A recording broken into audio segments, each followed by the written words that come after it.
In lessons 6 and 7, we're going to get into some specific examples of modeling with differential equations. We already dealt with some, but we're going to delve in a little bit further into some of these examples and some of the assumptions that go along with it and the implications. So to start, it's good just to kind of see how you'd set up one of these models to begin with.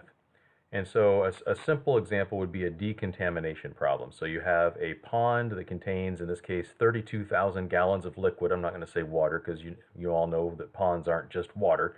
Lots of stuff in there. But suppose it's contaminated with 160 pounds of some toxic substance. And we're going to assume that it's well mixed within the water. It's not like settling at the bottom or anything. It's just kind of just well mixed throughout. So if an environmental assistance crew comes in, like the EPA or something, they get some people in there to try to filter it out and clean it so that it's safe for people to go into, and they're able to filter, say, 1,000 gallons per day. So in other words, you're thinking of it as purifying 1,000 gallons of this liquid into pure water. Find the function y that represents the amount in pounds of the toxic substance in the water after t days. So just from that information, and then also find y of 10 and then y of 24. So let's think of the pond, just to keep it simple, let's think of the pond as just like a giant tank of liquid. So here's the tank, and you're going to have stuff coming into the tank and stuff going out of the tank. So this is your pond right here. And the stuff going into the tank is like pure water. If you're filtering out the bad stuff, think of this as, it says there's 1,000 gallons of liquid each day. So that would be like 1,000 gallons of pure water going in. Likewise, you have 1,000 gallons coming out then. This would be the toxic exposed liquid here, liquid containing the toxic substance. So it's going in at 1,000 gallons and it's coming out at 1,000 gallons per day. Now at all times, we're saying there's 32,000 gallons of fluid, of liquid in the pond. So, but what I'm interested in is y, which represents the amount of toxic substance. So at any given time, y is the pounds of toxic substance that's in this liquid. And I have to call it y because that's going to be a changing quantity. As you filter it, the y is going to get smaller and smaller and smaller.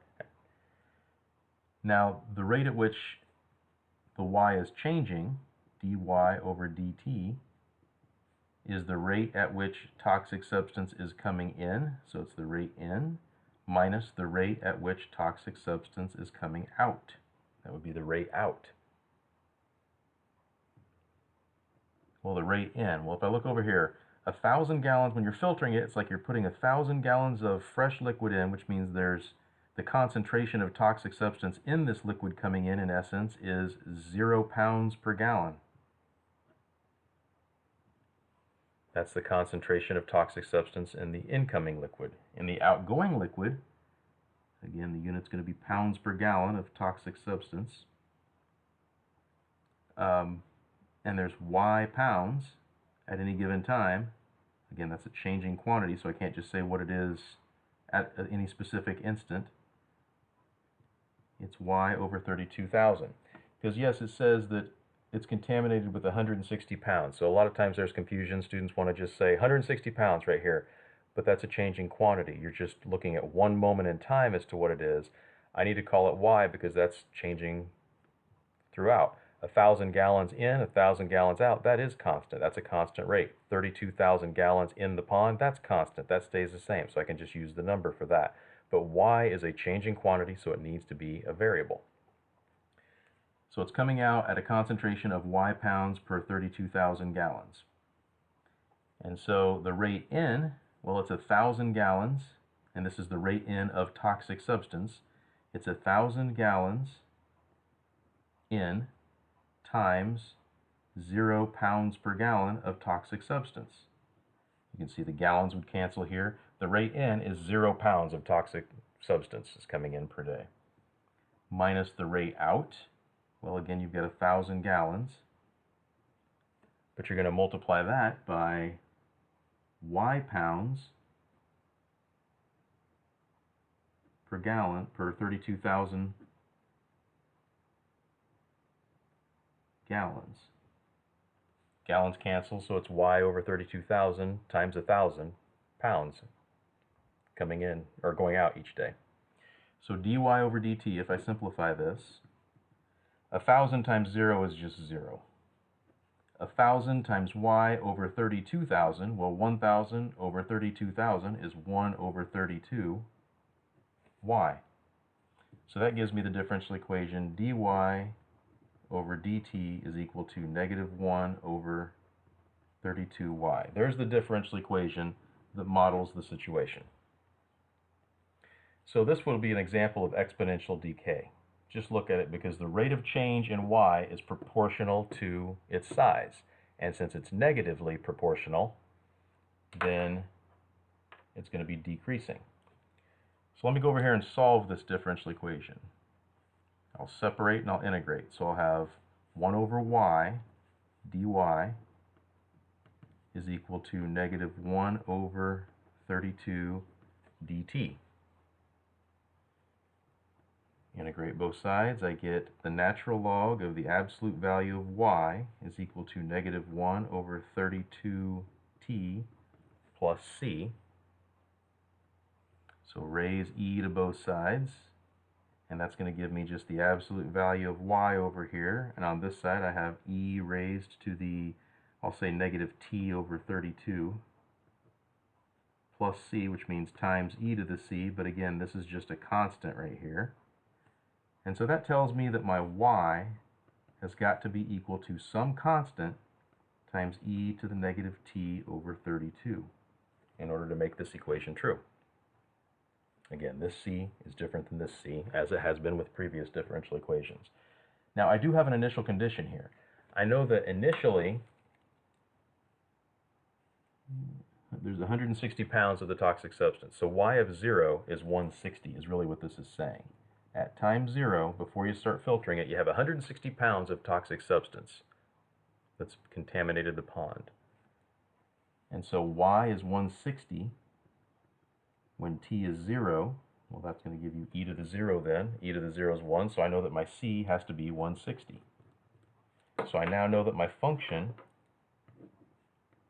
my particular solution here, is 160 times e to the negative t over 32. That's the particular solution to that differential equation. Y gives me the amount of toxic substance that will be in this pond t days after you start filtering. So the next question says find y of 10, or the next part says find y of 10 and y of 24. So y of 10 will be the amount left in the pond after 10 days, and y of 24 will be the amount in the pond after 24 days of filtering. And these will obviously be approximations as I'm raising e to these different quantities. So if I plug this into the calculator, 160 times e to the negative 10 over 32, I get approximately, and I'll just round it to 3 significant digits, approximately 117 gallons. So it's dropped from 160 down to 117 gallons of toxic substance at that time. If I plug 24 in here, it'd be 160 times e to the negative 24 over 32.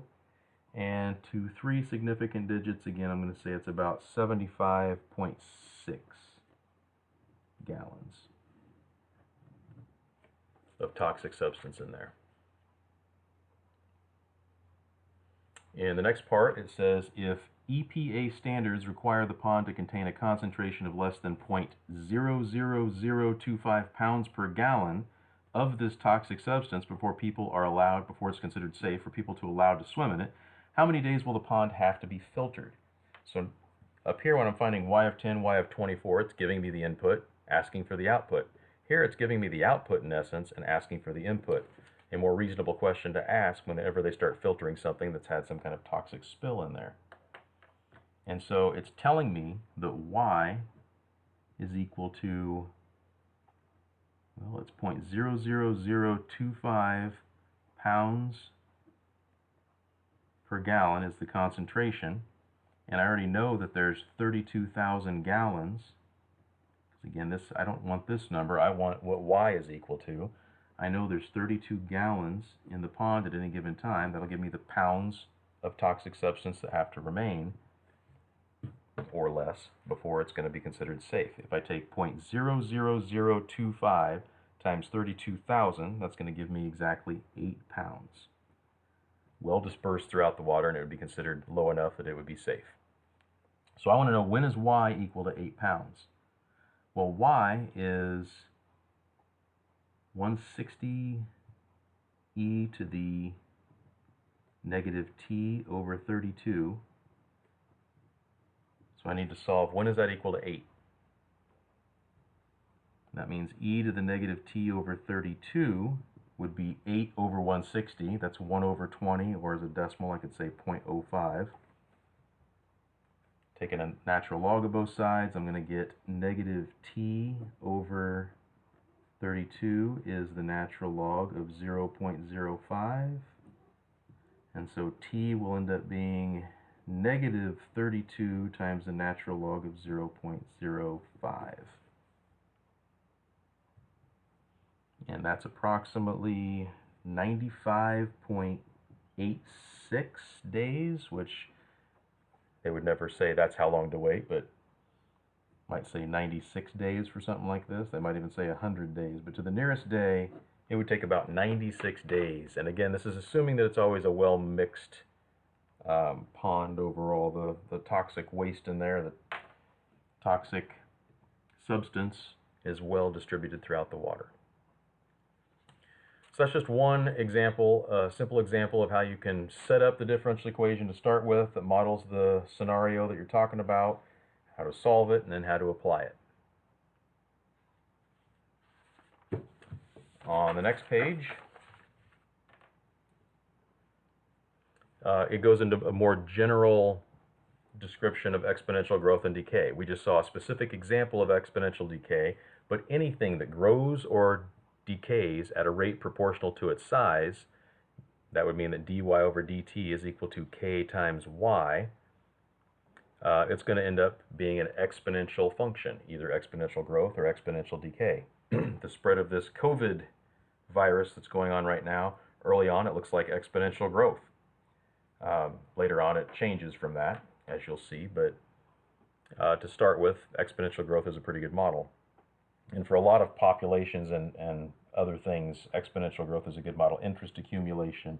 Anytime a quantity is growing at a rate proportional to its size or decreasing at a rate proportional to its size, you're going to have an exponential function involved. And then looking at this, it says, note that since k is equal to dy over dt divided by y, just divide both sides by y here, k represents the proportional rate of change of y relative to y. So if you think of something as increasing at a rate of 5% per unit time, then you know k is going to be 0.05. This constant won't always be given. A lot of times you'll have to find it, though. If you've had college algebra with me, you know about the PERT model. That's all this is the PERT model by the time you go through and solve it. It's just instead of p and r, we're using c and k for our constants here. So before getting into applying it, which you've actually already applied functions like this many times in the past, I'm going to derive the general solution to this differential equation. It's given right here. That's the general solution to that differential equation. But let's show why that's true. So we start with dy over dt equaling some constant k times, let me start that over again. Try again. K times y, not k times t. dy over dt is equal to some constant times y. And so I separate,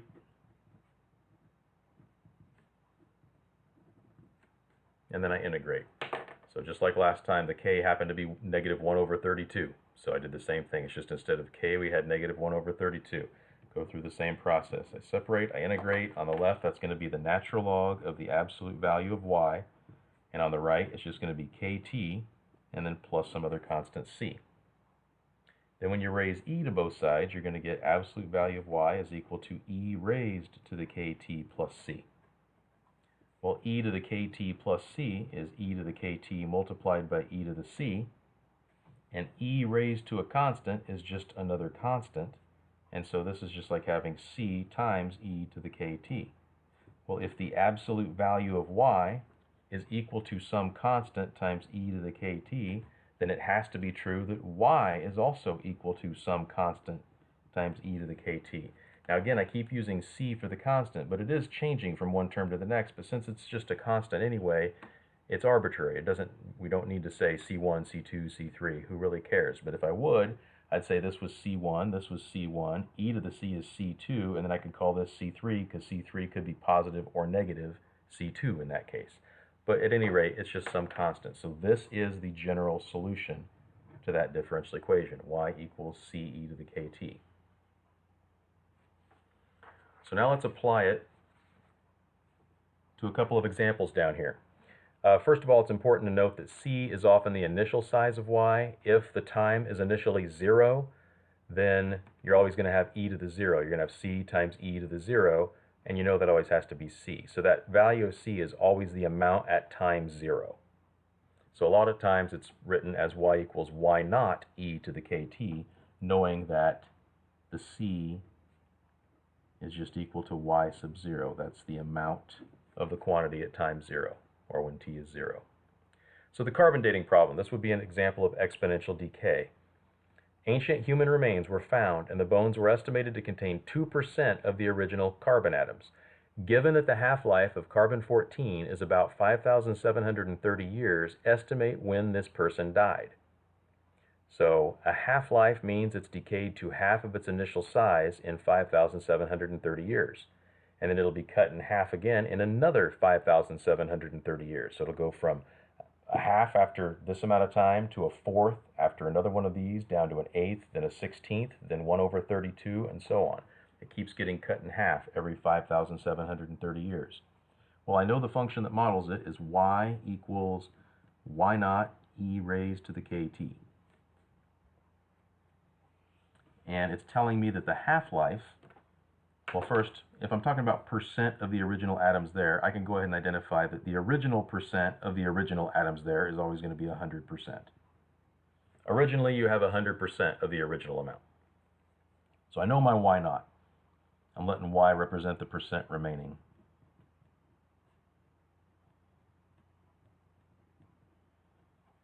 Of the original atoms. So then I'll use the half-life to figure out what that k is. That k deals with the rate of growth or decay. In this case, it's decay. And so I know in 5,730 years, my y is going to be down to 50%.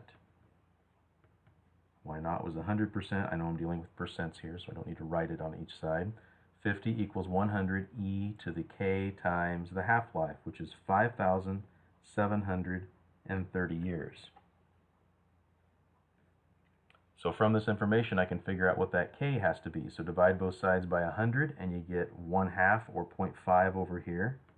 That's equal to e raised to the 5,730k. Now natural log both sides. That's going to be natural log of 0.5. Over here, you'll just have 5,730k. When you take the natural log, the e will cancel. And so 5,730k is equal to the natural log of 0.5, so divide both sides by 5,730. And you'll get k is equal to the natural log of 0.5 over 5,730.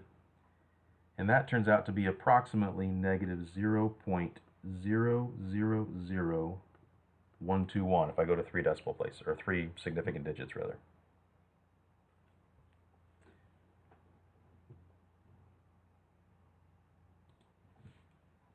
So this means that our function that models all of this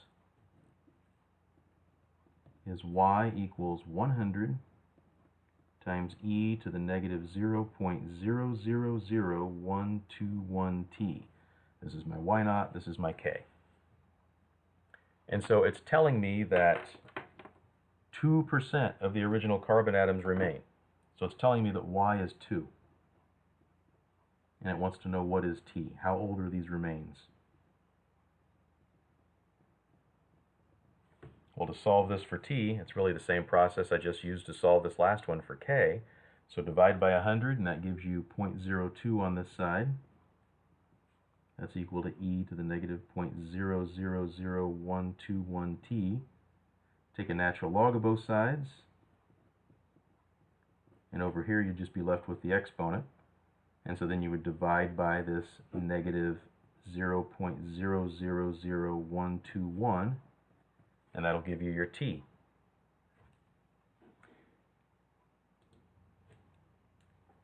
And so that is about 32,330, somewhere in that neighborhood. 32,330 years. 331 if you rounded it to the nearest whole year. However, I took this out to 3 significant digits, so I probably shouldn't go to more than 3 significant digits here. If I wanted to be more precise, I could, but I'm just going to say it's roughly 32,300 years.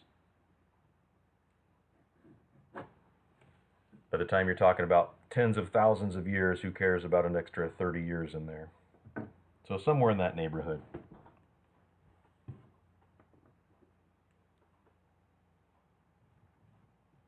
So pretty old. That would be exponential decay. Now what about exponential growth? Again, I know since I'm doing exponential growth here, uninhibited population growth, and that's the key word for this. It's exponential growth if it's uninhibited. That's why early on there's not a lot stopping stuff from growing, kind of like the spread of the coronavirus or population growth in a small area. But eventually, just naturally, things are going to limit how large the population can be, the size can be. There are limitations. Not enough food, not enough space. And so that will limit it and cause it to approach more of what's known as a logistic curve, as you'll see later on. But for now, we're looking just at uninhibited population growth. So under that assumption, it just continues to grow at a rate proportional to its size with no limit. And then you're given information. 20 deer were initially placed in a wildlife preserve. At the end of 2 years, the population had increased to 36 deer. Assuming that the population increases exponentially, estimate the number of deer that will be present at the end of 10 years. So again, I'll use that y equals y naught e to the kt solution to our differential equation. And I know that initially there were 20 deer. That tells me my y naught right there. So I'm saying t represents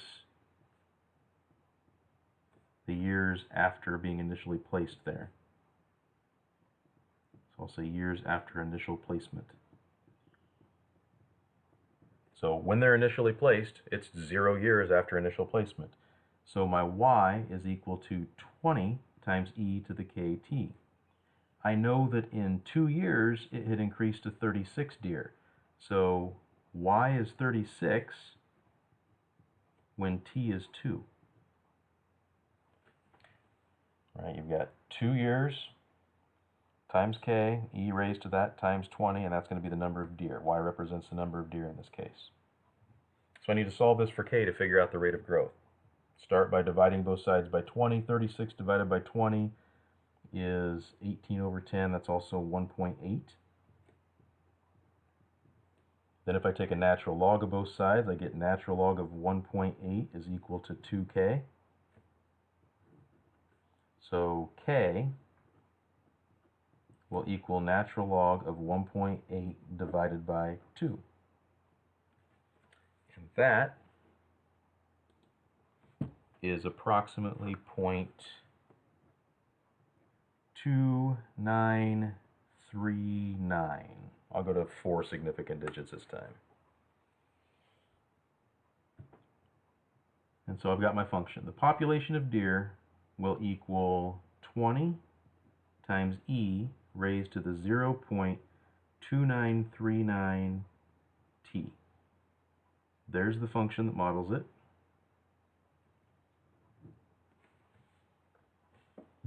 And then the question was, or the statement was, what they directed us to do was to estimate the number of deer that will be present at the end of 10 years. So it's just wanting to know what is y of 10. And again, this exponential function, so the rate of growth is basically 29.39% per year. Continuously growing, but it's kind of at that rate. So what will there be in 10 years then? So I just plug 10 into this function. And that gives me 377.9 something. And we're talking about population of deer, so it makes sense to round to the nearest whole number. And I did take this out to 4 significant digits, so I feel confident that to 3 significant digits, I've got the accuracy there. So about 378 deer. That's how many deer you would expect in 10 years if it was allowed to continue to grow exponentially. So we'll call that good for the lesson 6 portion of these notes, and we'll pick up with the rest of it in the lesson 7 portion next time. Please email me if you have any questions.